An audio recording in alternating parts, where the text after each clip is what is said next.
এরপরে প্রশ্ন হলো, নামাজের কতটুকু আগ দিয়ে যাওয়া যাবে, অর্থাৎ নামাজি ব্যক্তির কতটুকু সামনে দিয়ে যাওয়া যাবে, এটা হলো প্রশ্ন।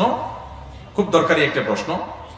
নবী করিম সাল্লাল্লাহু আলাইহি সাল্লাম বলেছেন, সালাত আদায়কারী ব্যক্তির সামনে দিয়ে হাঁটাটা যে কত জঘন্য অপরাধ, এটা যদি জানতো যে হাঁটে সে, তাহলে সে 40 পর্যন্ত অপেক্ষা করতো, তারপরও সালাত আদায়কারী ব্যক্তির সামনে দিয়ে ক্রস করতো না, অতিক্রম করে যেত না।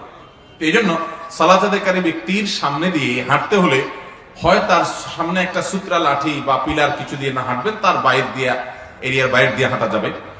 অথবা সালাত আদায়কারী ব্যক্তি তিনি যদি সালাত আদায় করেন, তার সামনে দিয়ে যদি আপনার হাঁটতে হয়, তাহলে তার দৃষ্টির এরিয়ার বাইরে দিয়ে আপনি হাঁটতে পারবেন। তিনি সূত্রা টুত্রা কিছু নিয়ে দাঁড়ান নাই, ভুল করেছেন। উচিত তার কোনো কিছুর সামনে গিয়ে সালাত আদায় করা, সূত্রা দিয়ে দাঁড়ানো। হঠাৎ তিনি মসজিদের এমন জায়গায় দাঁড়ায় গেছেন যে সূত্রা নাই, অথবা তিনি 1-2 রাকাত পরে এসে দাঁড়াইছেন, এখন সালাম ফিরাইছে ইমাম, তিনি তারগুলো আদায় করতেছেন, সূত্রা নেওয়ার তো সুযোগ হয় নাই। অতএব এরকম অবস্থায় তার সামনে দিয়ে আপনি হাঁটা চলা করা দরকার, আপনার জরুরি ভিত্তিতে ক্রস করে আরেক পাশে যাওয়া দরকার। যদি এরকম হয়, তাহলে সেক্ষেত্রে যিনি সালাত আদায় করছেন তার দৃষ্টি, সাধারণত একটা মানুষ নামাজের সময় তার চোখ কতটুকু যায়, এক কাতার পরে আরো 1-2 কাতার, এর বাইরের এরিয়া দিয়ে আপনি হাঁটা চলা করতে পারবেন, যাতে করে তার ডিস্টার্ব না হয়। কারণ এখানে হাঁটাটা নিষিদ্ধ এই জন্য যে সালাত আদায়কারী ব্যক্তির মনোযোগ নষ্ট হবে। এবং এই